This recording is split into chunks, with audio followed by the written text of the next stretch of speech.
চলতি বছরকে পর্যটন বর্ষ ঘোষণা করা হলেও ৪ মাসেও নেই দৃশ্যমান কোনো পদক্ষেপ। বিভিন্ন দেশের ট্যুর অপারেটরদের নিয়ে সমন্বিত পরিকল্পনার কথা জানালেন মন্ত্রী। বর্ষবরণ সহ টানা ৩ দিনের সরকারি ছুটিতে অনেকেরই রাজধানী ছাড়ার প্রস্তুতি। বাস, ট্রেন ও বিমানের ৯০% আগাম টিকিট বিক্রি। নিষেধাজ্ঞা অমান্য করে চলছে ইলিশ ধরার মহোৎসব। চট্টগ্রামে কোটি টাকা মূল্যের জাটকা জব্দ। মাওয়া ঘাটে দেদারসে বিক্রি হচ্ছে ইলিশ। ১.৫ কেজি সাইজের যেমন ৭,০০০-৮,০০০ টাকা পিস। এটা আছে আপনার ১ কেজির মতন, এটা হলো ২৪,০০০ টাকা আলি। এবং বকেয়া বেতন সহ ৫ দফা দাবিতে খুলনার রাষ্ট্রায়ত্ত পাটকল শ্রমিকদের সকাল সন্ধ্যা সড়ক ও রেলপথ অবরোধ। টানা ৮ দিন ধরে অচল কারখানা।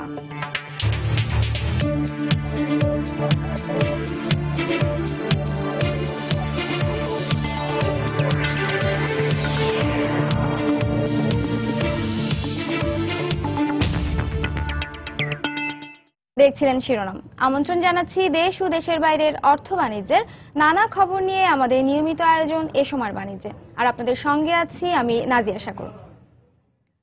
চলতি বছর ৫০ লাখ বিদেশি পর্যটকের লক্ষ্যমাত্রা নির্ধারণ করেছে পার্শ্ববর্তী দেশ মিয়ানমার। অথচ অপার সম্ভাবনার দেশ হওয়া সত্ত্বেও বাংলাদেশ এখনো অনেক পিছিয়ে রয়েছে এই খাতটিতে। বিশ্বে বিভিন্ন নেতিবাচক ধারণার কারণেই বিদেশি পর্যটকদের ভ্রমণ তালিকায় স্থান পাচ্ছে না বাংলাদেশ। সম্প্রতি মিয়ানমার ঘুরে এসে বিস্তারিত জানাচ্ছেন ইমতিয়াজ আহমেদ। ১৯৪৮ সালে ব্রিটিশ কলোনি থেকে স্বাধীনতার পরে দীর্ঘ ৫০ বছর সামরিক শাসন ছিল পার্শ্ববর্তী দেশ মিয়ানমারে। ফলে বিদেশি নাগরিকদের ভ্রমণ কিংবা বিনিয়োগ ছিল নেতিবাচক ধারায়। তবে সদ্য গণতন্ত্রের পথে হাঁটা মিয়ানমারের পরিস্থিতি এখন অনেকটাই বদলে গেছে। পার্শ্ববর্তী দেশটিতে গেল বছর বিদেশি পর্যটক এসেছে ৪০ লাখেরও বেশি। ২০১৪ সালে মিয়ানমারের প্রবৃদ্ধিতে পর্যটন খাতের অবদান ছিল ৪.২%। চলতি বছর এই অবদান আরও বাড়াতে বিভিন্ন পদক্ষেপ নিচ্ছে দেশটি, যার ফলে আগামী দিনগুলোতে পর্যটনের অন্যতম আকর্ষণীয় কেন্দ্রে পরিণত হতে যাচ্ছে দক্ষিণ পূর্ব এশিয়ার এই দেশটি। Myanmar is a beautiful country. It's the first trip in this area. Happy for us tourists, and it's a beautiful building. It's a golden pagoda. I think it is. মিয়ানমারে বেড়াতে আসা পর্যটকদের অধিকাংশই চীন, থাইল্যান্ড, ফ্রান্স, জার্মানি ও যুক্তরাষ্ট্রের। এরকমই এক European পর্যটকের কাছে প্রশ্ন ছিল তার পরবর্তী গন্তব্য বাংলাদেশ হবে কিনা। If you have any plan going to Bangladesh? No, for us too expensive. It's not in our budget. One day, yeah. I love Myanmar. It's a great place. There's so many people. Everyone is so very kind, very humble. Everyone's been very gracious to us here. শুধুমাত্র ধর্মীয় স্থাপনার মাধ্যমেই প্রতি বছর বিপুল সংখ্যক পর্যটক আনছে Myanmar. অথচ প্রাকৃতিক অপার সম্ভাবনা থাকার পরও বাংলাদেশে উল্লেখযোগ্য সংখ্যক বিদেশি পর্যটক আসছে না। মায়ানমার থেকে শিক্ষা নিয়ে বাংলাদেশ হতে পারে পর্যটনের অপার সম্ভাবনার একটি দেশ। ভারত, মিয়ানমার, বাংলাদেশ সহ আঞ্চলিক বুদ্ধিস্ট ট্যুরিজমকে এগিয়ে নিতে বিভিন্ন দেশের ট্যুর অপারেটরদের নিয়ে সমন্বিত কাজ করা পরিকল্পনার কথা জানালেন বিমান ও পর্যটন মন্ত্রী। বাংলাদেশ কিন্তু এখনো পর্যন্ত সিঙ্গেল কান্ট্রি ডেস্টিনেশন না। ট্রাভেল এজেন্সিগুলো আছে বা ট্যুর অর্গানাইজেশনগুলো অপারেটর যারা আছে তাদেরকে আমরা সংযোগ সাধনের ব্যবস্থা করব। আমরা যে বুদ্ধিস্ট ট্যুরিজমের যে সার্কিটটা ডেভেলপ করার চেষ্টা করেছি, সেখান থেকে আমরা ভারত, শ্রীলঙ্কা, নেপাল, বার্মা, মানে মায়ানমার এদেরকে নিয়ে আসার জন্য আমাদের একটা চেষ্টা আছে। আর এর মধ্য দিয়ে দেশের বিভিন্ন বৌদ্ধ স্থাপনা হতে পারে পর্যটনের অন্যতম আকর্ষণীয় স্থান। ইমতিয়াজ আহমেদ, সময় সংবাদ। বিদেশি পর্যটক টানতে পর্যটন শিল্পের উন্নয়নের লক্ষ্যে ২০১৬ সালকে পর্যটন বর্ষ ঘোষণা করে সরকার। অনেকটা ঢাকঢোল পিটিয়ে বছরের শুরুতে এ নিয়ে কিছু অনুষ্ঠান আর প্রচারণা হলেও এখন তা অনেকটাই সীমিত। পর্যটন সংশ্লিষ্টরা বলছেন, ঘোষণার ৪ মাস পরেও পর্যটন বর্ষ উদযাপন নিয়ে সরকারের দৃশ্যমান কোনো পদক্ষেপ নেই। তবে প্রশাসন বলছে পর্যটন বর্ষ সফল করতে কাজ চলছে। সুজাউদ্দিন রুবেলের তথ্য ও মোহাম্মদ ফরাজের ছবি নিয়ে ডেস্ক রিপোর্ট। বিশ্বজুড়ে দেশের পর্যটন খাতকে এগিয়ে নিতেই ২০১৬ সালকে পর্যটন বর্ষ ঘোষণা করে সরকার। ব্যাপক ঢাকঢোল পিটিয়ে যার সূচনা হয় বছরের শুরুতে। এই উদ্যোগের উদ্দেশ্য ২০১৬ থেকে ১৮ সাল পর্যন্ত এই ৩ বছরে ১০ লাখ বিদেশি পর্যটককে দেশে নিয়ে আসা। এজন্য গেল জানুয়ারি মাসে কক্সবাজার সমুদ্র সৈকতে আয়োজন করা হয় ৩ দিন ব্যাপী বিচ কার্নিভাল। কিন্তু সে পর্যন্তই। এরপর দৃশ্যমান আর কোনো কর্মসূচি বা প্রচারণাই নাই পর্যটন বর্ষকে ঘিরে। বছরে ৪ মাস পেরোতে চললেও বিদেশি পর্যটন আগমনের হার একেবারেই হতাশাজনক। পর্যটন বর্ষ বলতে গেলে শুধু মুখেই আমরা আছি, কিন্তু কাগজে পত্রে বা প্রচারে আমরা কোনো কিছুতে নাই। পর্যটন নিয়ে যারা ব্যবসা করে তাদেরকে সুযোগ সুবিধা বাড়ানোর জন্য সরকারকে উদার মনোভাব নিয়ে কাজ করতে হবে।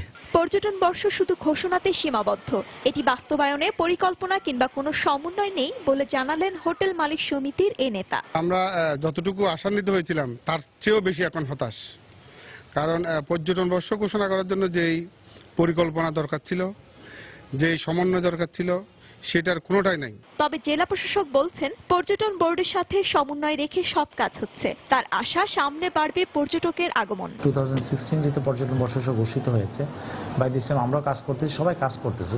কাজ যে হচ্ছে না এমন না, কাজ হচ্ছে। অথবা কক্সবাজারকে ফোকাস করে বড় ধরনের কোনো প্রোগ্রাম আবার করতেছে না, কিন্তু এগুলো হবে, পর্যায়ক্রম হবে। কক্সবাজার সমুদ্র সৈকত ছাড়াও প্রবালদ্বীপ, সেন্ট মার্টিন, টেকনাফ সৈকত, ইনানি পাথুরে সৈকত, হিমছড়ি, দরিয়ানগর ও মহেশখালী আদিনাথ মন্দিরে পর্যটকরা বেড়াতে যান। এসব স্থানে গড়ে ওঠা 4.5 শতাধিক হোটেল, মোটেল ও রিসোর্টে প্রতিদিন থাকার ব্যবস্থা রয়েছে প্রায় 1 লাখ পর্যটকের। সময় সংবাদ, কক্সবাজার। শুক্র ও শনিবার তার সঙ্গে যুক্ত হয়েছে পহেলা বৈশাখ, তাই টানা 3 দিনের সরকারি ছুটিতে রাজধানী ছাড়ছেন অনেকেই। বাংলা নববর্ষ উদযাপনে কেউ যাচ্ছেন প্রিয়জনদের কাছে, আবার কেউ বা বিশেষভাবে দিনটিকে বরণ করতে ছুটে যাচ্ছেন বিনোদনের আশায় পর্যটন এলাকায়। ইতিমধ্যে বাস, ট্রেন ও বিমানের 90% টিকিট আগাম বিক্রি হয়ে গেছে বলে জানালেন সংশ্লিষ্ট কর্মকর্তারা। আর বোনাস হিসেবে নববর্ষ উপলক্ষে ট্রাভেল এজেন্সিগুলো দিচ্ছে বিশেষ প্যাকেজও। বিস্তারিত জানাচ্ছেন ফেরদৌস লিপি। নাগরিক ব্যস্ততা আর শহুরে একঘেয়েমি জীবন ছেড়ে নববর্ষকে বরণ করতে এবার 2 দিন সাপ্তাহিক সরকারি ছুটির সাথে যুক্ত হচ্ছে পহেলা বৈশাখের ছুটিও। উৎসবের এই সময়টাকে নিজের মতো করে কাটাতে তাই অনেকেই যাচ্ছেন গ্রামের বাড়ি, আবার পরিবার পরিজন নিয়ে অনেকে উপভোগ করতে যাচ্ছেন বিভিন্ন টুরিস্ট স্পটে। চাহিদার কারণে তাই অধিকাংশ বাসের টিকিটের বিক্রি প্রায় শেষ পর্যায়ে বলে জানান কর্মকর্তারা। শুক্র শনি 2 দিন বন্ধ, বৃহস্পতিবারে নববর্ষটা হচ্ছে। সেক্ষেত্রে আমরা চিন্তা ভাবনা করতেছি যে সমুদ্র সৈকত দেখা হবে, নববর্ষটা পালন করা হবে। সব রুটেরই সিট খালি নাই, এসি নন এসি সবগুলা গাড়ির ফ্লাপ। টিকিট বুকিং মানে 90% প্রায় শেষ, আর এখন বাকি 10% আছে, ওইটা 2-1 দিনে শেষ হয়ে যাবে। একই অবস্থা ট্রেন ও আকাশপথেও, আর সবচেয়ে বেশি চাহিদা 13 এপ্রিল অর্থাৎ নববর্ষের আগের দিনের। 13 তারিখে ট্রেনেই চাপ বেশি হবে, কারণ ওই দিন ভ্যাকেশনটা শুরু হবে, বিশেষ করে বিকাল থেকে শুরু করে 3টার পর থেকে শুরু করে যে ট্রেনগুলো আছে রাত পর্যন্ত, ওইটাই সবচেয়ে বেশি। কক্সবাজারের মধ্যে আপনার অলরেডি সব টিকিট বিক্রি হয়ে গেছে এবং 13 তারিখে এগুলো প্রায় শেষের পথে। আর মোটামুটি বেশ রাশ যাচ্ছে অন্যান্য রুটগুলোতেও, সৈয়দপুর আছে, সিলেটে আছে, চিটাগাংয়ে আছে। আর এই ছুটিকে আকর্ষণীয়ভাবে কাটাতে ট্রাভেল এজেন্সিগুলো দিচ্ছে নানা অফার ও ছাড়। অন্য সময়ের তুলনায় নববর্ষের আগে আমরা একটু বুকিং টুকিং একটু বেশি হচ্ছে। বিশেষ আয়োজন বলতে আমাদের স্বাভাবিক যে প্রাইস, ওখান থেকে আমরা একটু অনার করে থাকি, অফার করে থাকি, স্পেশাল অফার করে থাকি। এছাড়া সরকারি এই টানা বন্ধে লঞ্চের অগ্রিম টিকিট বিক্রিও প্রায় শেষ পর্যায়ে বলে জানান সংশ্লিষ্ট কর্মকর্তারা। ফেরদৌস লিপি, সময় সংবাদ, ঢাকা। বকেয়া বেতন সহ 5 দফা দাবিতে খুলনার রাষ্ট্রায়ত্ত পাটকল শ্রমিকদের সকাল সন্ধ্যা সড়ক ও রেলপথ অবরোধ কর্মসূচি চলছে। বকেয়া বেতন পরিশোধ সহ 5 দফা দাবিতে টানা 8 দিন ধরে কারখানায় কাজ বন্ধ রেখেছে রাষ্ট্রায়ত্ত পাটকল, সিবিএ, নন সিবিএ শ্রমিক ঐক্য পরিষদ। সকাল 10টার দিকে আন্দোলনকারী শ্রমিকরা খালিশপুর প্লাটিনাম জুট মিল গেটের সামনে রেল লাইন উপড়ে ফেলে। এ সময় দ্রুত দাবি মেনে নিতে সরকারের প্রতি আহ্বান জানান তারা। অবরোধের কারণে বন্ধ রয়েছে খুলনার সাথে দূরপাল্লার সড়ক ও রেল যোগাযোগ।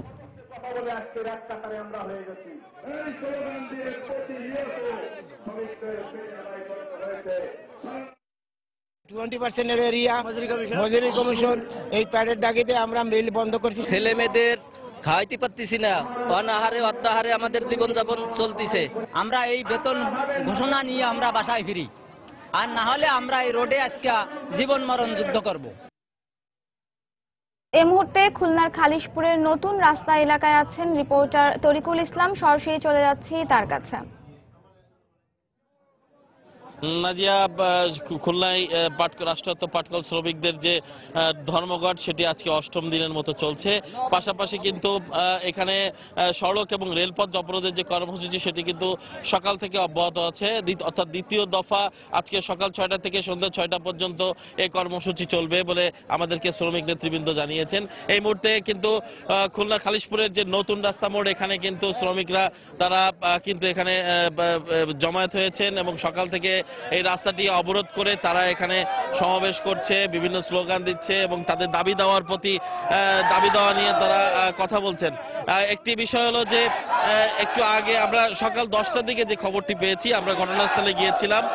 প্লাটিনাম জুবিলি যে জুট মিল, সেই জুট মিলের সামনে যে তেলবাহী যে উত্তরবঙ্গগামী যে ট্রেনগুলো যাতায়াত করে সেই ট্রেনগুলো কিন্তু সেই ট্রেন যে পথে যাতায়াত করে সেই রেল লাইনটা উপড়ে ফেলা হয়েছে। আর এই কারণে কিন্তু আপাতত কিন্তু খুলনা থেকে যে জ্বালানি তেলগুলো উত্তরবঙ্গের বিভিন্ন জেলাতে যায় সেইগুলো কিন্তু যাওয়া এখন বন্ধ রয়েছে। আর আমি আগেও বলেছি যে এই অবরোধের ফলে সড়ক এবং রেলপথ অবরোধের ফলে কিন্তু এখানে খুলনা থেকে দূরপাল্লার যেমন বাস যাতায়াত করছে না, তেমনি ট্রেনও কিন্তু যাতায়াত বন্ধ রয়েছে। এবং এর পাশাপাশি যে জিনিসটা রয়েছে যে উৎপাদন বন্ধ থাকার কারণে আমরা গতকাল যে খবরটি আমরা পেয়েছি সেটি হচ্ছে যে এই পর্যন্ত 7 কোটি টাকার উৎপাদন ক্ষতি হয়েছে পাটকলগুলোতে এই শ্রমিকরা কর্মে যোগদান না দেওয়ার কারণে। তবে শ্রমিকদের যে দাবি 5 দফা দাবি, এই 5 দফা দাবি তারা মেনে নেওয়ার জন্য সরকারের প্রতি যে আবেদন জানিয়েছিল এর মধ্যস্থতা করেছিলেন গত বুধবার থেকে খুলনা জেলা প্রশাসক এবং তারই আশ্বাসের প্রেক্ষিতে কিন্তু 3 দিন অবরোধ কর্মসূচিটা বন্ধ ছিল। এবং এই অবরোধ কর্মসূচি যে আশ্বাসটা জেলা প্রশাসকের মাধ্যমে দেওয়া হয়েছিল সেটি কিন্তু বাস্তবায়ন না হওয়াতে পুনরায় শ্রমিকরা কিন্তু দ্বিতীয় দফা আজকে থেকে আবার আন্দোলন শুরু করেছে এবং তাদের যে বকেয়া মজুরি পরিশোধ 8 থেকে 12 সপ্তাহ এবং এর এছাড়া স্থায়ী শ্রমিকদের, বদলি শ্রমিকদের যে স্থায়ীকরণ, চাকরি স্থায়ীকরণের এবং সময় মতো পাট ক্রয়ের যে দাবি, এরকম 5টি দাবি রয়েছে। এই দাবিগুলো তারা মেনে নেওয়ার জন্য আবারও জোর দাবি জানাচ্ছে সরকারের কাছে এবং তারা বলছে যে তাদের যেটি ন্যায্য দাবি এটি দ্রুত মেনে নিলে তারা এই আন্দোলন থেকে তারা সরে দাঁড়াবে। তো এই ছিল নাজিয়া আমার কাছে খুলনার খালিশপুর নতুন রাস্তা মোড় থেকে পাটকল শ্রমিকদের আন্দোলনের সর্বশেষ। দর্শক, খুলনায় রাষ্ট্রায়ত্ত পাটকল শ্রমিকদের ধর্মঘটের খবর জানছিলাম সহকর্মী তরিকুল ইসলামের কাছ থেকে। দর্শক, অর্থ বাণিজ্যের অন্যান্য খবরের সঙ্গে আজ আমরা আলোচনা করব দেশের পর্যটন শিল্প নিয়ে। আর এ নিয়ে কথা বলতে আজ আমাদের স্টুডিওতে উপস্থিত হয়েছেন ট্যুর প্ল্যানার্স লিমিটেডের ব্যবস্থাপনা পরিচালক ফরিদুল হক। জনাব ফরিদুল হক, আপনাকে সময় শুরুতে স্বাগত জানাচ্ছি। আপনাকে জানিয়ে রাখছি যে আমরা আসলে এই সময় বাণিজ্যের শুরুতে বেশ কিছু প্রতিবেদন দেখিয়েছি আমাদের পর্যটন শিল্প নিয়ে এবং শুরুর প্রতিবেদনটি ছিল আসলে মিয়ানমার, পার্শ্ববর্তী দেশ মিয়ানমারের পর্যটন শিল্প নিয়ে এবং তার সঙ্গে বাংলাদেশের পর্যটন শিল্পের আসলে একটি তুলনা করার চেষ্টা করেছি আর কি আমরা। তো সেই প্রতিবেদনটি দিয়েই আসলে শুরু করতে চাই যে দীর্ঘ সময় সামরিক শাসনের পর এখন সবার জন্য উন্মুক্ত হয়েছে মিয়ানমারের দ্বার এবং সেখানে পর্যটকরা যাচ্ছে এবং প্রতিবেশী দেশ হিসেবে বাংলাদেশি পর্যটকরাও আসলে সেই দেশটির প্রতি আগ্রহ দেখাচ্ছেন। তো এই দিকটি দিয়ে আসলে শুরু করতে চাই যে বাংলাদেশি পর্যটকদের জন্য আসলে সেই দেশটি আসলে কতখানি সম্ভাবনাময়। আসলে বাংলাদেশের তো পর্যটকের সংখ্যা অনেক বেশি তুলনামূলকভাবে। এখন মনে করেন আমাদের পর্যটন মেলা হচ্ছে ঢাকা ট্রাভেল মার্ট, এখানে উঠে এসছে যে বাংলাদেশ থেকে প্রায় বেশ লক্ষ লক্ষ ট্যুরিস্ট আমাদের কাছাকাছি দেশে যাচ্ছে, যেমন মালয়েশিয়া যাচ্ছে, আপনার ব্যাংকক যাচ্ছে। ব্যাংককে প্রায় 1.5 লক্ষ ট্যুরিস্ট গেছে নাকি গত বছরে এবং মালয়েশিয়াতে 1 লক্ষের উপরে ট্যুরিস্ট গেছে, বিশাল ব্যাপার। এবং বার্মাতেও একটা নতুন ডেস্টিনেশন হিসেবে বার্মাও কিন্তু এখন সবার ঝোঁক ওদিকে, সবাই দেখছে যে বার্মাতে কিভাবে যাওয়া যায় কিভাবে। এবং ফরচুনেটলি আপনার নোভো এয়ার এরা খুব রিসেন্টলি বার্মায় এরা আপনার ফ্লাইট অপারেট করছে এবং তারাও প্যাকেজ দিচ্ছে, আমরাও চেষ্টা করছি এবং সামনে বার্মা খুব ভালো একটা ডেস্টিনেশন হবে। আমার মনে হয় খরচ কম যেহেতু আমাদের প্রতিবেশী দেশ, সেই দিকটিও হয়তো বা আমাদের দেশি পর্যটকরা মাথায় আছেই। সেই তুলনায় বার্মাতে যদি আমরা ধরি, হ্যাঁ তুলনামূলক খরচা অনেক কম হবে আমরা যেটুকু জানতে পেরেছি। এবং আমাদের কিছু মানে ছোট ছোট গ্রুপে যাচ্ছে না, সেগমেন্টে ফ্যামিলি ওয়াইজ কিছু শুরু করেছে এবং মোটামুটি ভালো যারা ঘুরে আসছে তারাও কিন্তু বার্মা সম্পর্কে খুব আগ্রহ প্রকাশ করছে, বলছে না দেশটা আরো সুন্দর, আরো 2 দিন থেকে গেলে বোধহয় ভালো হতো।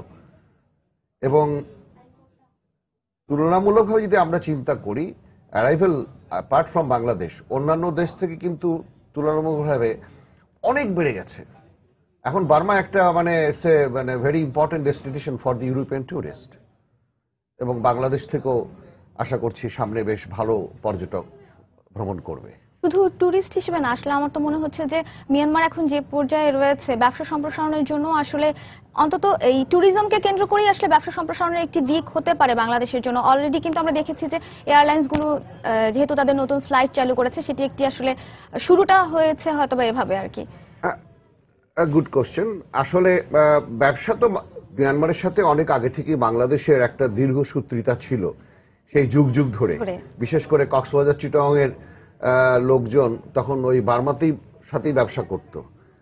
তো এখন বার্মার থেকে যে আমাদের যে একটা বিশাল সুযোগ আসছে, এখন বার্মা কতটুকু সুযোগ দেবে, সেই সুযোগের সমন্বয় কিভাবে হবে, হ্যাঁ অবশ্যই ব্যবসার দ্বারও উন্মুক্ত হবে, এটার ব্যাপারে কোনো দ্বিধাবাদ নেই। পর্যটন কেন্দ্রিক কি করা যায়? পর্যটন কেন্দ্রিক এখন আমাদের দেশে তো ইনফ্রাস্ট্রাকচার ডেভেলপ করতেই হবে, এর মধ্যে কোনো ভুল নেই। এখন মনে করেন আমাদের মাননীয় প্রধানমন্ত্রী বাংলাদেশকে ট্যুরিজম ইয়ার হিসেবে 2016 ডিক্লেয়ার দিয়েছে। গত 3 দিন আগে মন্ত্রী মহোদয় একটা উদ্বোধন অনুষ্ঠানে বললেন যে আমাদের দুর্ভাগ্য, আমরা 2016-কে পর্যটন বর্ষ উদযাপন করছি, কিন্তু আমাদের হাতে একটা টাকাও ফান্ড নাই। অবাক বিষয় না? একটা পরিকল্পনা হচ্ছে পর্যটন বর্ষ হিসেবে, সেই বর্ষকে তুলে ধরতে গেলে যেখানে আমরা বলছি 10 লক্ষ ট্যুরিস্ট অ্যারাইভাল আমরা এক্সপেক্ট করছি, সেখানে যদি প্রচারের কোনো ব্যবস্থাই না থাকে, বিদেশে যদি বাংলাদেশকে সেইভাবে তুলেই না ধরা হয়, তাহলে ট্যুরিস্ট আসবে কোত্থেকে? আরো দুর্ভাগ্য যে এই বছর যেটা গত যে একজন জাপানিজ ভদ্রলোক মারা গেলেন এবং একজন ইটালিয়ান গত বছরের শেষ ভাগের দিকে, এবং এটা যে কি মারাত্মক একটা এফেক্ট করেছে। এখনো পর্যন্ত জাপান থেকে কোনো ট্যুরিস্ট আসছে না, ইটালি থেকে কোনো ট্যুরিস্ট আসছে না। সে আমার কোম্পানিতেই আমার প্রায় 40টার উপরে গ্রুপ ছিল, সব ক্যান্সেল ওই ঘটনার পর থেকে। এবং অন্যান্য যারা জাপানের ট্যুর করতো, অপারেট করতো, জাপান থেকে গেস্ট নিয়ে আসছো, টোটালি ক্লোজ ডাউন। একটা ট্যুরিস্টও কিন্তু ওর পরে আসেনি, এবং ইউরোপ থেকেও আসা বন্ধ হয়ে গেছে। তার মানে একটা বিশাল ধস নেমেছে। তো এইগুলোকে যদি আমরা সামনে যদি এগিয়ে নিয়ে যাই, তাহলে তো আমাদের সরকারকে এগিয়ে আসতে হবে। পর্যটন কর্পোরেশনের কিছু করার নেই, বাট ট্যুরিজম বোর্ড তো আছে। ট্যুরিজম বোর্ডে যদি সেইভাবে ফান্ড দিয়ে যদি বলা হয় তোমরা বিদেশিদেরকে আকৃষ্ট করার জন্য তোমরা প্রচার করো, সে প্রচার করতে গেলে তো আবার প্রচারই প্রসার, কিন্তু প্রচার করতে গেলে ফান্ড লাগবে। কিন্তু দুর্ভাগ্যজনক সত্য যে আমাদের ফিনান্স মিনিস্ট্রি একটা টাকাও বরাদ্দ করেনি। আপনার কি মনে হচ্ছে যে আসলে এই মুহূর্তে আমাদের ফান্ডের সমস্যাটাই সবচেয়ে বড় সমস্যা, যেখানে আমরা দেখছি যে মিয়ানমারের মতন দেশ যেখানে তাদের পর্যটন খাতকে এতখানি এগিয়ে নিয়ে যাচ্ছে, বা একজন পর্যটক একবার আসার পরে আরেকবার আসার ইচ্ছাটা প্রকাশ করছে, সেখানে বাংলাদেশে আসলে সেই তুলনায় আমরা পর্যটক দেখছি না। এটা তো আমাদের দুর্বলতা। আমাদের যে কিছু সমস্যাগুলোকে তুলে ধরতে হবে। ফার্স্ট হচ্ছে সেফটি অ্যান্ড সিকিউরিটি, এবং প্রচার তো আছেই। যেমন আমি রিসেন্টলি মস্কো থেকে ঘুরে আসলাম। এখন বাংলাদেশের সম্পর্কে আগ্রহ অনেকের আছে, কিন্তু বাংলাদেশ সম্পর্কে কেউ কিছু জানেই না। কোন ফ্লাইটে যেতে হবে, কিভাবে আসতে হবে। আমাদের ওখানে অ্যাম্বাসি আছে, তারাও পরিপূর্ণভাবে কাজ করছে না। বাট বর্তমান যে অ্যাম্বাসেডর আছেন মহোদয়, আমরা ওনাকে খুব ডেডিকেটেড মনে হলো, বাট উনি একা কি করবেন? ওনার তো টিম দরকার। এবং সেই হিসেবে আমাদের পররাষ্ট্র মন্ত্রণালয় থেকে আমাদের অন্যান্য মন্ত্রণালয়ের সাথে সম্পৃক্ত করে আমাদের পর্যটন যে আমাদের ট্যুরিজম বোর্ড আছে, তাদেরকে এগিয়ে আসতে হবে। মেন হচ্ছে কি আমাদের যেটা আমাদের দৃষ্টিকোণ আমরা মনে করি, আমরা ট্যুর অপারেটররা, বাংলাদেশ কিন্তু একটা অফুরন্ত সম্ভাবনাময় দেশ। দেখেন, আমাদের গভর্নমেন্ট যদি আমাদের কনসার্ন ডিপার্টমেন্ট, গভর্নমেন্ট বলতে আমাদের পর্যটন রিলেটেড ডিপার্টমেন্ট যারা আছে, তারা কিন্তু এখনো ঘুমিয়ে আছে আমি বলবো। দেখেন, রাশিয়ার সাথে টার্কির সম্পর্ক শেষ, বন্ধ। প্রায় 6.5 মিলিয়ন ট্যুরিস্ট এখন এরা অন্য ডেস্টিনেশনে যাচ্ছে, তো আমরা এটাকে ক্যাশ করতে পারতাম এবং একটা চরম সম্ভাবনাময় সুযোগ ছিল, এখনো কিন্তু আছে। বাট সেটার জন্য তো আমাদেরকে পরিচিত করে তুলতে হবে, আমাদেরকে ফ্যাম ট্রিপ করতে হবে, ওদেরকে দেশে নিয়ে আসতে হবে এবং যত দ্রুত পারা যায়। এইভাবে যদি এগিয়ে না আসা হয় তাহলে আমাদের পর্যটন শিল্প একদম মুখ থুবড়ে পড়বে, এর মধ্যে কোনো কারণ। যদিও অনেক সম্ভাবনা হবে, চায়না থেকে আসছে, এখন রাশিয়া কিন্তু আমাদের জন্য একটা বিশাল মার্কেট। এটাকে যত শীঘ্রই সম্ভব ট্যুরিজম বোর্ডকে এগিয়ে আসতে হবে এবং অন্ততপক্ষে 10-15 দিনের একটা ফ্যাম ট্রিপ করতে হবে, তারা কিভাবে চাচ্ছে সেইটা নিয়ে। এবং এটা অলরেডি ডিসিশন হয়ে গেছে, কিন্তু হাঁটি হাঁটি পা কবে করে আমরা জানি না। বাট আমার দৃষ্টিতে যত দ্রুত সম্ভব ট্যুরিজম বোর্ডকে ফ্যাম ট্রিপের জন্য এগিয়ে আসতে হবে উইথ দি হেল্প অফ আমাদের ওখানে বাংলাদেশ হাই কমিশন যেটা আছে, এম্বাসি আছে, ওনাদের মাধ্যমে। বিকজ আমরা তো কারা ভালো কারা মন্দ চিনি না, তো আমরা সিদ্ধান্ত দিয়ে এসেছি যে আমাদের এম্বাসির মাধ্যমে একটা 15 থেকে 20 জনের একটা 15-20 দিনের একটা ফ্যাম ট্রিপ করা হোক। এটা যদি যত তাড়াতাড়ি করবে আমরা রাশিয়ান মার্কেটটা তত তাড়াতাড়ি ধরতে পারবো। এটা কিন্তু একটা বিরল সম্ভাবনার দিক। আমরা মিয়ানমারের কথা বলছিলাম, মিয়ানমারে যেসব বিদেশি পর্যটক আসছেন তাদেরকে আসলে বাংলাদেশে নিয়ে আসার ব্যাপারে কি পরিকল্পনা? ধন্যবাদ। মিয়ানমার কিন্তু it's a destination for Buddhist circuit বলি আমরা। বুদ্ধিস্ট ট্যুরিজম মিয়ানমারে খুবই মানে বিশাল একটা দিক, এবং বুদ্ধিস্ট রিলাইসেস বুদ্ধিস্ট যে আপনার বিভিন্ন এলাকাগুলো আছে, হ্যাঁ, এগুলোর ওপরে কিন্তু একটা ভালো সম্ভাবনার দিকে এগিয়ে যাচ্ছে এবং প্রচুর টুরিস্ট পাচ্ছে। আমরা এখন যদি এই বুদ্ধিস্ট সার্কিটটাকে সমন্বয় করে বা এক্সটেন্ডেড ট্যুর বলি, অর্থাৎ ওরা এখানে আসলো যারা বুদ্ধিস্ট সার্কিটে ঘুরতে চাচ্ছে বা বেড়াচ্ছে তারা কিন্তু অন্যান্য সার্কিটে ঘুরে, যেমন মনে করেন ইন্ডিয়াতে বিহারে নালন্দা আছে, সবাই খুবই ফেমাস। আমাদের দেশ তো বুদ্ধিস্ট হেরিটেজ অ্যান্ড কালচারে অনেক রিচ ছিল ওই সময়ে, কিন্তু এটাকে আমরা তুলে ধরতে পারছি না। দেখেন 8ম শতাব্দীর সব থেকে মানে ব্যাপক একটা জিনিস আমাদের বাংলাদেশে তৈরি হয়েছিল, যেটা হচ্ছে আমরা বলছি পাহাড়পুর, যেটাকে সোমাপুরা মহাবিহারা বলি। এটা হচ্ছে পৃথিবীর একক বৃহত্তম বুদ্ধিস্ট মনাস্ট্রি। এটা ইউনেস্কো হেরিটেজ সাইট এবং ইউনেস্কো এটাও মেনে নিয়েছে। আমরা বসে আছি, প্রচার নেই। এখন আমাদেরকে প্রচার করে আমাদেরকে এই বুদ্ধিস্ট সার্কিট অর্থাৎ India, Bangladesh, Nepal, Bhutan, Burma, Thailand, এই এলাকাগুলোকে যদি আমরা সচেতন করে তুলি, তাদেরকে যদি দৃষ্টি আকর্ষণ করি, দৃষ্টিনন্দন আমরা যদি প্যাকেজ ট্যুর ধরতে পারি এবং সেভাবে যদি প্রচার করতে পারি, জাপান এখন আসছে না, আবার আসা শুরু করবে, থাইল্যান্ড, কোরিয়া, চায়না, বিশাল ব্যাপার। এবং এটা নিয়ে আমাদের গত বছরে একটা ভালো ইন্টারন্যাশনাল কনফারেন্স হয়ে গেল। 11টা দেশের মানে বুদ্ধিস্ট রিলেটেড যে সমস্ত দেশ আছে 11 দেশের মন্ত্রীদের দাওয়াত দেওয়া হয়েছিল, বোধহয় একজন আসতে পারেনি। এবং ইট ওয়াজ ভেরি ম্যাসিভ, চমৎকার একটা উপাদান ছিল এবং আমরা ভালো রেসপন্স পেয়েছি। কিন্তু আমাদের সমস্যা হচ্ছে আমরা শুরুটা করি, ওটাকে ধরে রাখতে পারি না। কিন্তু পর্যটন মন্ত্রী কিন্তু বেশ কয়েকবারই কিন্তু আমাদের মিডিয়ার সামনে বলেছেন যে বুদ্ধিস্ট ট্যুরিজম স্পটগুলোকে কিন্তু আসলে এখন আগের চেয়ে অনেক বেশি অগ্রাধিকার দেওয়া হচ্ছে। অগ্রাধিকার দেওয়া হচ্ছে, কিন্তু আমরা তো সেটা কাগজে কলমে দেখতে পাচ্ছি না, বাস্তবেও দেখতে পাচ্ছি না। এখন এই যে বুদ্ধিস্ট হেরিটেজ সাইট, দেখেন এত বড় একটা অনুষ্ঠান করলো, কিন্তু মানে কোনো প্রপার একটা পাবলিকেশন ছিল না। আমরা আমাদের ট্যুর প্ল্যানার্স থেকে একটা বই পাবলিকেশন করলাম এটা, এবং এটা মানে এত চমৎকার একটা প্রোডাক্ট আমরা তৈরি করলাম যেটা সবাই মানে খুব এটাকে লুফে নিল, বলো আরে আমাদের তো তাহলে একটা সুন্দর একটা আমরা তথ্যপাত্র পেলাম। কিন্তু আমরা কেন করব?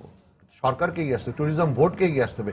অর্গানাইজ করলো ট্যুরিজম বোর্ড, সবকিছু করলো, অথচ কোনো প্রকাশনা নেই।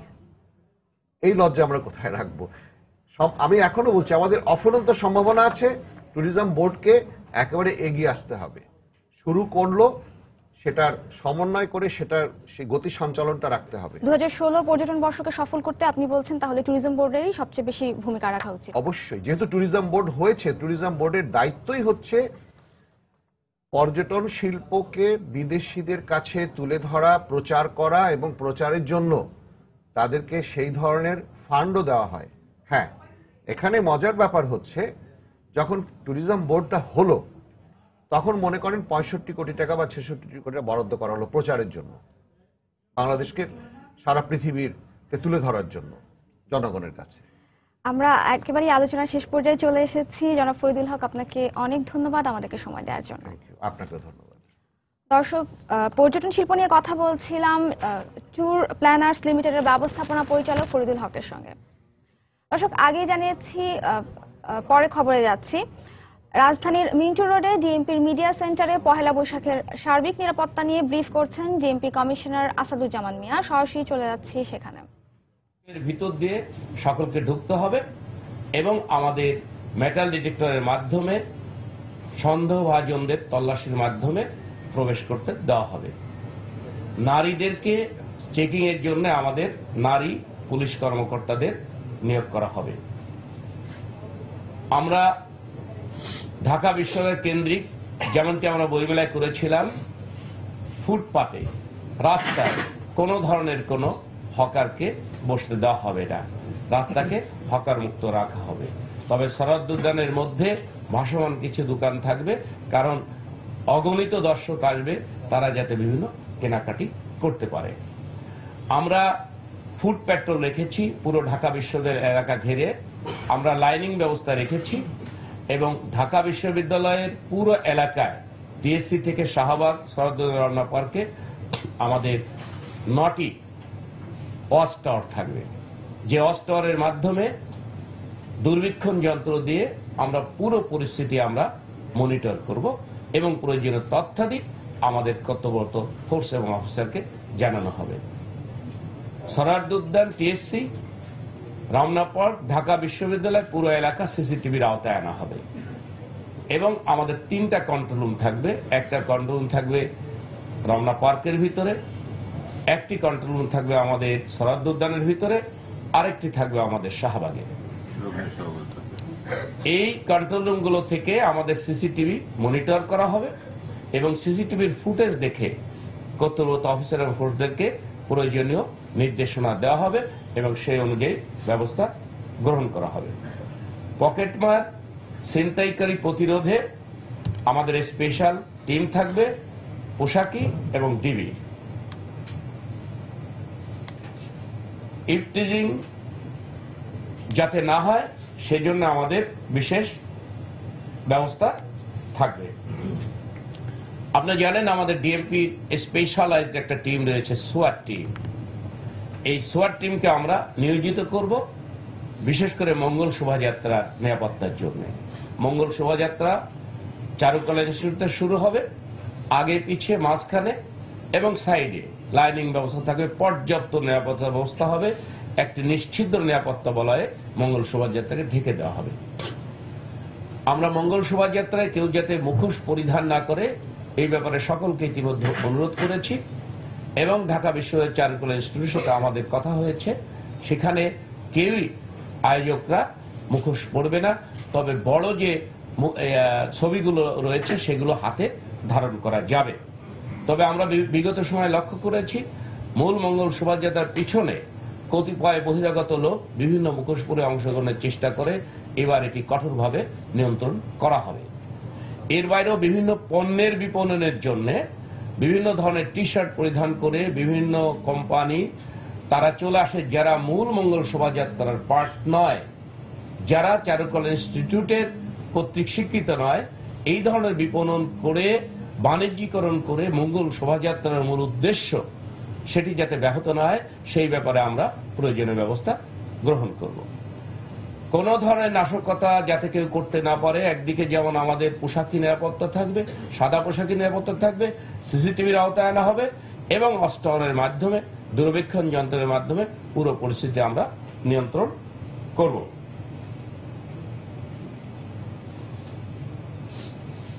আপনারা জানেন যে বিগত বছরে যে অনাকাঙ্ক্ষিত একটি দুর্ঘটনা হয়েছিল, আমরা আন্তরিকভাবে দুঃখিত এবং সেটির প্রয়োজনীয় ব্যবস্থা তদন্ত করে আমরা গ্রহণ করছি এই বছরটিতে যাতে এই নিরাপত্তার কোনো ধরনের ঘাটতি না হয় সেজন্য আমরা সরাদ্দ উদ্যান এবং রমনা পার্কে প্রবেশের এবং বের হওয়ার জন্য আলাদা আলাদা গেট আমরা করেছি।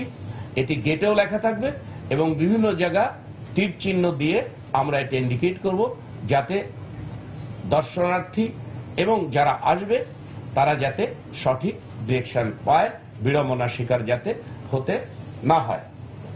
তো আমি এখানে প্রথমে আমি বলবো যে আমাদের রমনা পার্কে আমাদের প্রবেশ গেট থাকবে অরুণোদয় গেট, যেটা সুগন্ধার বিপরীতে, রমনা রেস্তোরাঁ গেট এবং অস্তাচল গেট, যেটা শিশু পার্কের বিপরীতে। এটি দিয়ে প্রবেশ করা যাবে রমনা পার্কে, এবং রমনা পার্কে বের হওয়া যাবে উত্তরায়ণ, যেটা পুলিশ ভবন ক্রসিং, এবং আরেকটা বৈশাখী গেট, যে ইঞ্জিনিয়ার ইনস্টিটিউটের বিপরীতে। আর শ্যামলীলা গেট এবং স্টার গেট এবং নতুন যে গেটটা আমরা করেছি শিখা চিরন্তনের বিপরীতে, এই তিনটা গেট দিয়ে ঢুকাও যাবে, বের হওয়া যাবে। সরাদ উদ্যানে আমরা প্রবেশ করতে পারবো তিনটা গেট দিয়ে। একটি হচ্ছে বাংলা একাডেমির বিপরীতে, যেটা নতুন গেট আমরা ডিএমপি কর্তৃক করেছি গত বইমেলাতে, অমর একুশের বইমেলাতে, সেই গেটটি দিয়ে ঢোকা যাবে। এটা অনেক বড় গেট। শিখা চিরন্তনের গেট এবং তিন নেতার মাজারের কাছে যে গেট আছে, এই তিনটা গেট দিয়ে সরাদ উদ্যানে প্রবেশ করতে পারবে। এবং বের হতে হবে ইঞ্জিনিয়ারিং ইনস্টিটিউট সংলগ্ন গেট এবং রমনা কালী মন্দির গেট দিয়ে। কিন্তু 4:30টার পরে যখন এই প্রবেশ পথের গেটগুলো টোটালি বন্ধ করে দেওয়া হবে, কাউকে ভিতরে প্রবেশ করতে দেওয়া হবে না। সেই ক্ষেত্রে সব গেটগুলোই বাহির গেট হিসাবে ব্যবহৃত হবে এবং আমাদের যে সরাদ উদ্যানের আমি যে 5টি গেটের কথা বললাম, 5টি গেট দিয়ে তখন মানুষ বেরিয়ে যেতে পারবে। যেহেতু সরাদ উদ্যানে প্রবেশ এবং বাহির একই গেট দিয়ে হবে না, সেক্ষেত্রে আমরা মনে করি কোনো ধরনের কোনো জটলা বা কোনো ধরনের কোনো বিশৃঙ্খলা হওয়ার কোনো সুযোগ এবার থাকবে না। এটি আমরা অত্যন্ত আন্তরিকভাবে ক্লোজলি আমরা এটা মনিটরিং করব। উন্মুক্ত স্থানে বিকাল 5টার পরে কোনো ধরনের কনসার্ট, সাংস্কৃতিক অনুষ্ঠান, নৃত্য অনুষ্ঠান এগুলো করা যাবে না। আমরা সম্মানিত নগরবাসীকে জননিরাপত্তার স্বার্থে বিনীতভাবে অনুরোধ করব, পরামর্শ দিব, জননিরাপত্তার ক্ষেত্রে, জনস্বার্থের ক্ষেত্রে 5টার পরে উন্মুক্ত জায়গায় কোনো ধরনের কোনো কনসার্ট বা সাংস্কৃতিক অনুষ্ঠান বা নৃত্য অনুষ্ঠানের আয়োজন করা যাবে না। এটা 5টার মধ্যে শেষ করতে হবে। তবে ইনডোরে বা সুরক্ষিত স্থানে রাতের বেলা সন্ধ্যার পরেও বৈশাখী অনুষ্ঠান চলতে পারবে। টিএসসি সহ ঢাকা বিশ্ববিদ্যালয় এবং ঢাকা শহরের অন্যান্য জায়গায় সন্ধ্যার পরে হেঁটে বেড়াতে, গল্প করতে এবং বিভিন্ন বৈশাখী রং বেরঙের পোশাক পরে জনগণ আনন্দ উৎসব করবে, আমরা পরিপূর্ণ নিরাপত্তা দেব। সেই ক্ষেত্রে কোনো বিধিনিষেধ নাই। শুধুমাত্র উন্মুক্ত স্থানে বড় ধরনের কনসার্ট বা গানের অনুষ্ঠান, নৃত্য অনুষ্ঠানের ব্যাপারেই আমরা একমাত্র নিয়ন্ত্রণ আরোপ করব। এটা সম্পূর্ণই জননিরাপত্তার স্বার্থে। আমাদের বিভিন্ন গেটগুলোতে যে চেকিং করা হবে, সেখানে আমি সম্মানিত নগরবাসীকে অনুরোধ করব, জননিরাপত্তার স্বার্থে আপনারা পুলিশকে সহায়তা করবেন। সরাদ উদ্যান, রমনা পার্ক, টিএসসি পুরো এলাকা আমরা সেন্ট্রাল মাইকিং সিস্টেমে নিয়ে আসব। আমরা যখন যে পরামর্শ দিব বা যদি কোনো সুবিধা অসুবিধা থাকে, জনগণের কোনো চাহিদা থাকে, সেটি আমরা সেন্ট্রাল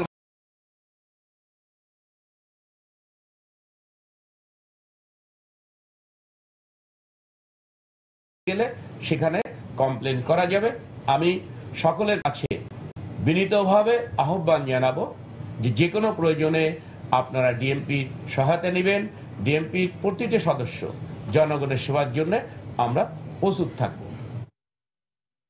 পহেলা বৈশাখের সার্বিক নিরাপত্তা নিয়ে ব্রিফ করছিলেন ডিএমপি কমিশনার আসাদুজ্জামান মিয়া। আমরা এতক্ষণ সরাসরি সেখানে ছিলাম। প্রধানমন্ত্রী শেখ হাসিনার সভাপতিত্বে সচিবালয়ে চলছে মন্ত্রিসভার নিয়মিত সাপ্তাহিক বৈঠক। সকাল 10টায় এ বৈঠক শুরু হয়।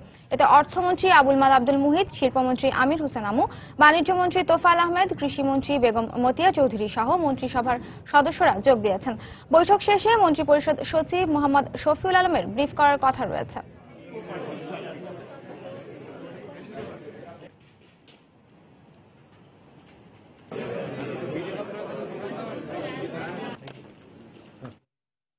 বৈশাখ দোরগোড়ায়, তাই এবারও মুক্তি নেই পান্তা ইলিশের নামে আগুন ধরানো ইলিশের চড়া মূল্য থেকে। একই চিত্র দেখা গেল মুন্সিগঞ্জের মাওয়া ঘাটে মাছের পাইকারি বাজারে। এর কারণ হিসেবে বৈশাখে পান্তা ইলিশের ভ্রান্ত ধারণাকে দায়ী করছেন বাজারে আসা ক্রেতা বিক্রেতারা।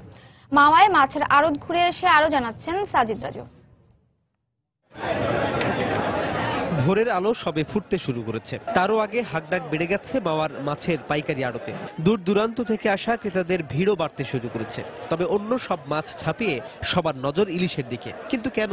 মাছের দামটা অতিরিক্ত বেশি বৈশাখের কারণে। যে আলি আগে কিনছি আপনার 10,000 টাকা, হে আলি অনেক কিনতে হয় 15,000 18,000 টাকা কিনতে হয়। তাই আমরা 20,000 22,000 টাকা হালি বিক্রি করি।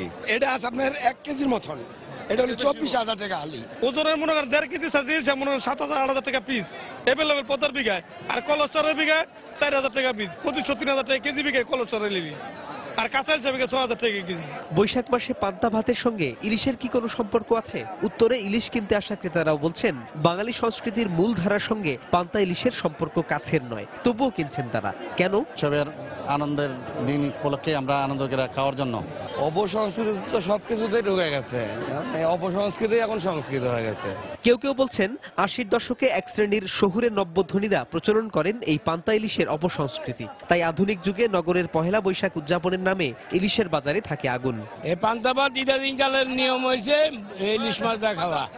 এটা মডেলিং যুগে আসছে, এটা আগের ঐতিহ্য যুগ না। এটা বাংলাদেশের জাতীয় ফ্যাশন, আর কিছু না। তো এই ব্যাপারে মনে করেন আসে নিয়ে যায়, ঠিক আছে, মানে সবার ফ্রেন্ড সার্কেল আছে, এদেরকে ডাকে, তারা মানে সবার ইনভাইট করে, আসে বাসায়, এটাই, আর কিছু না। ইলিশ পান্তা না খেয়ে কাঁচা ইলিশ পান্তা খাও, আগের দিনে চলে যাও। এই অশুভ প্রতিযোগিতা বন্ধে সচেতনতার উপরও জোর দিলেন অনেকে। সাজিদ রাজু, সময় সংবাদ, মাওয়া, মুন্সিগঞ্জ। চট্টগ্রামের ফিশারিঘাট এলাকা থেকে প্রায় 1 কোটি টাকা মূল্যের জাটকা জব্দ করা হয়েছে। সকালে র্যাব, জেলা প্রশাসন ও মৎস্য অধিদপ্তর অভিযান চালিয়ে এসব জাটকা জব্দ করে। জেলা প্রশাসনের নির্বাহী ম্যাজিস্ট্রেট জানান, পহেলা বৈশাখকে সামনে রেখে ওই এলাকার মৎস্য সংরক্ষণাগারে বিপুল পরিমাণ জাটকা সংরক্ষণ করা হচ্ছে। এমন সংবাদের ভিত্তিতে সেখানে যৌথভাবে অভিযান চালায় তারা। পরে 9টি মৎস্য সংরক্ষণাগার থেকে এসব জাটকা জব্দ করা হয়। পরে জব্দ করা জাটকা জেলার এতিমখানাগুলোতে বিতরণ করা হয়। জাটকা ধরা বন্ধে আগামী 30 জুন পর্যন্ত অভিযান পরিচালনা করা হবে বলে জানিয়েছেন নির্বাহী ম্যাজিস্ট্রেট। আমাদের কাছে বিভিন্ন ধরনের অভিযোগ ছিল যে বাজারে প্রচুর পরিমাণে জাটকা মাছ পাওয়া যাচ্ছে। ইভেন সম্প্রতি পয়লা বৈশাখ উপলক্ষে আমরা লক্ষ্য করছি যে ইলিশ মাছের দাম প্রচুর পরিমাণে বেড়ে যাচ্ছে। এই অভিযোগের ভিত্তিতে আমরা এই ফিশারি ঘাটে এবং এখানে আমরা বিভিন্ন কোল্ড স্টোরেজে ইতিমধ্যে অভিযান চালিয়েছি। তো আনুমানিক আমরা এখানে 9টা কোল্ড স্টোরেজ থেকে সম্ভাব্য 1 কোটি টাকার মতো আমরা জাটকা ইতিমধ্যে আমরা জব্দ করেছি। আইনে আছে আপনার ঝাটকা যদি পাওয়া যায় আপনার 5,000 টাকা জরিমানা আর 1 থেকে 2 বছর পর্যন্ত সশ্রম কারাদণ্ড। আমরা ঝাটকার ব্যাপারে আমরা বিভিন্ন সময় প্রচারণা, সচেতনতা সভা, বিভিন্ন জেলে পল্লীতে আমরা এই অভিযানগুলো আমাদের অব্যাহত আমরা রাখছি। পহেলা বৈশাখকে সামনে রেখে ব্যস্ত সময় পার করছেন টাঙ্গাইলের পাথরাইলের তাঁতিরা। ক্রেতা চাহিদা মেটাতে দিনরাত কাজ করছেন তারা। এদিকে শাড়ির বেচাকেনা ভালো হওয়ায় খুশি তাঁত মালিকরা। আর বছর 2 ধরে চলা মন্দাভাব এবার কাটিয়ে উঠতে পারবেন বলে আশা করছেন ব্যবসায়ী নেতারা। কাদির তালুকদারের পাঠানো তথ্য ও রাশেদ খানের ছবি নিয়ে ডেস্ক রিপোর্ট। বাঙালি রমণীদের অতি জনপ্রিয় টাঙ্গাইলের শাড়ি। এখানকার তাঁত শ্রমিকদের নিপুণ হাতে গড়া নানা ধরনের শাড়ি যুগে যুগে নারীর রূপ সৌন্দর্যকে ফুটিয়ে তুলেছে। তাই বর্ষবরণে বাঙালি নারীদের রঙিন সাজে সাজাতে ব্যস্ত সময় পার করছেন দেলদুয়ার উপজেলার পাথরাইলের তাঁতপল্লীর তাঁতিরা। দক্ষ হাতে তৈরি হচ্ছে নানা রঙের আধুনিক ও ঐতিহ্যের রুচিশীল শাড়ি। গতবারের চেয়ে এবার শাড়ির ডিজাইনেও বৈচিত্র্য এনেছেন কারিগররা। পয়লা বৈশাখ উপলক্ষে আমরা আপডেট আনছি মার্কে হাইব্রিড মানে শাড়ি। বৈশাখ উপলক্ষে আমাদের মহাজন খুব কাজের চাপ দিচ্ছে, আর দিন রাত মানে 24 ঘন্টা আমরা কাজে চালিয়ে আছি। একদিন পরিশ্রম করতেছি যাতে আমরা 2 টাকা পাই, মহাজন জানি লাভটা আর কি বেশি হয়।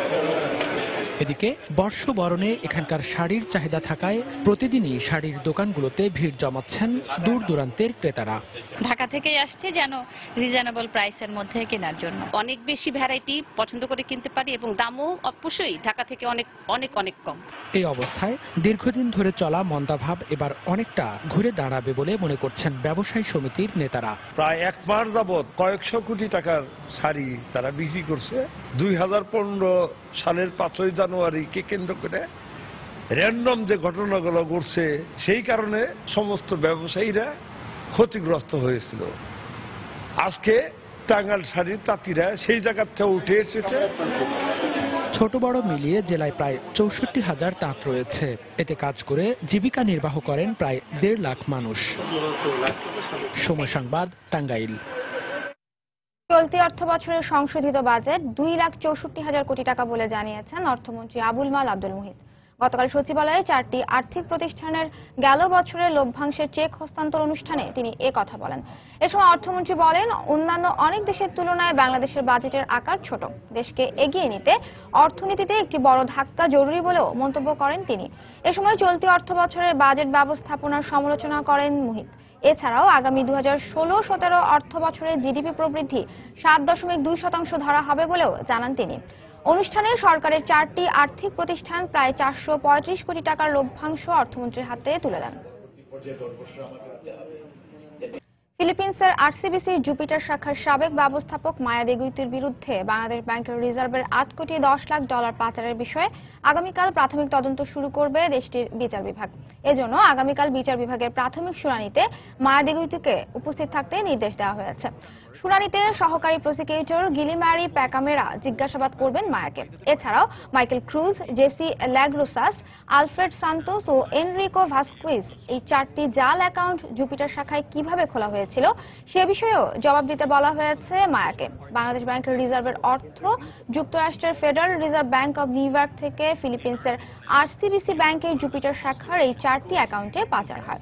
এর আগে দেগুইতির বিরুদ্ধে মামলা করে আরসিবিসি ব্যাংক ও দেশটির অ্যান্টি মানি লন্ডারিং কাউন্সিল।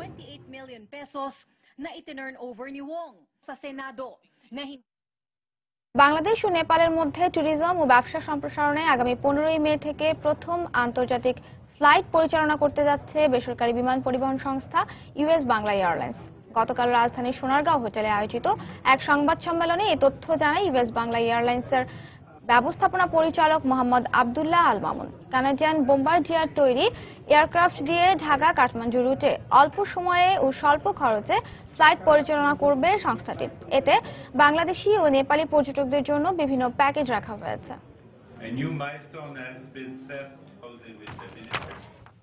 যশোরে ফার্স্ট সিকিউরিটি ইসলামী ব্যাংকের খুলনা বিভাগীয় ব্যবস্থাপক সম্মেলন অনুষ্ঠিত হয়েছে। গতকাল স্থানীয় একটি হোটেলে সম্মেলন অনুষ্ঠিত হয়।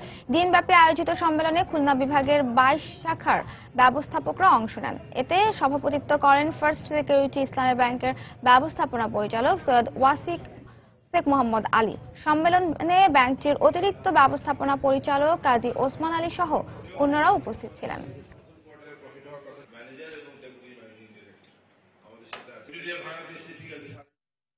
আবারও জানিয়ে দিচ্ছি এই সময় বাণিজ্যের শিরোনামগুলো। চলতি বছরকে পর্যটন বর্ষ ঘোষণা করা হলেও 4 মাসেও নেই দৃশ্যমান কোনো পদক্ষেপ। বিভিন্ন দেশের ট্যুর অপারেটরদের নিয়ে সমন্বিত পরিকল্পনার কথা জানালেন মন্ত্রী।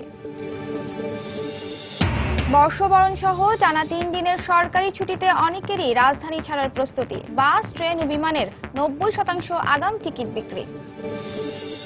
নিষেধাজ্ঞা অমান্য করে চলছে ইলিশ ধরার মহোৎসব। চট্টগ্রামে কোটি টাকা মূল্যের জাটকা জব্দ। মাওয়া ঘাটে দেদারসে বিক্রি হচ্ছে ইলিশ। 1.5 কেজি সাইজ যেমন 7,000-8,000 টাকা পিস। এটা আছে আপনার 1 কেজির মতন। এটা হলো 24,000 টাকা হালি।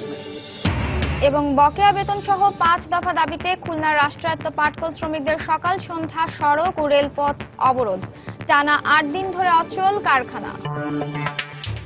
এই ছিল সময়ের বাণিজ্যে। যে কোনো খবর পেতে ভিজিট করুন সময়নিউজ.tv। সঙ্গে থাকুন সময়ের।